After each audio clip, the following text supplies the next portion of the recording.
Ассаламу алейкум устаз. Сахв саждасы кандай учурда жана кантип окулат?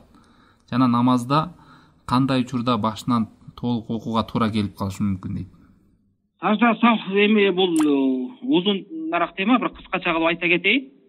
Сажда сахв мисалы адам баласынын намаз окуп бир нерсени унутуп калган болсо, бир парз мисалы парзды унутуп калдып, же болбосо жанагы 2 рекеттен кийин ташаббутка отурбай туруп кеткен болсо, ошону билгенден кийин сажда сахв кылат акырында.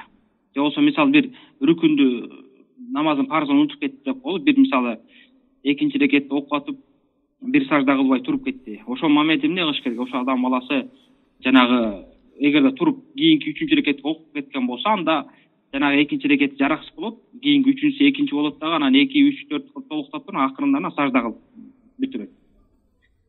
Жана ошондой эле сүннөттөрдү кандай сүннөт болбосун намазда тыштангандан кийин артына сажда кылыш дагы бул сүннөт. Эгерде кааласа кылат, каалабаса кылбай койсо да болот. Эң негизгиси эгерде адам баласы намазда жанагындай рүкүндөрдүн унутуп калып, же болбосо кыскартып окуп коюп 2 рекет болсо 1 рекет кылып, 3 рекет болсо 2 рекет кылып, 4 3 кылып окуп койгон болсо, эстер замат ошону толуктап туруп, анан аркасынан анан сажда сахв кылат.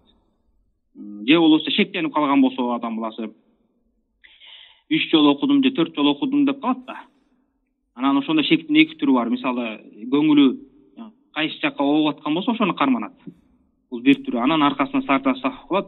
Кээде билбей калат, канча окудум, 3пү 4пү деп такырда шектенип калганда анда азын алат. Мисалы 3 4 деп шектенип калса 3 деп эсептейт дагы.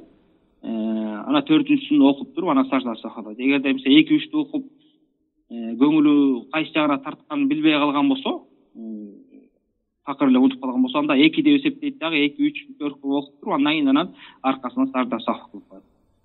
Кыскача ушундай, аллаху алам.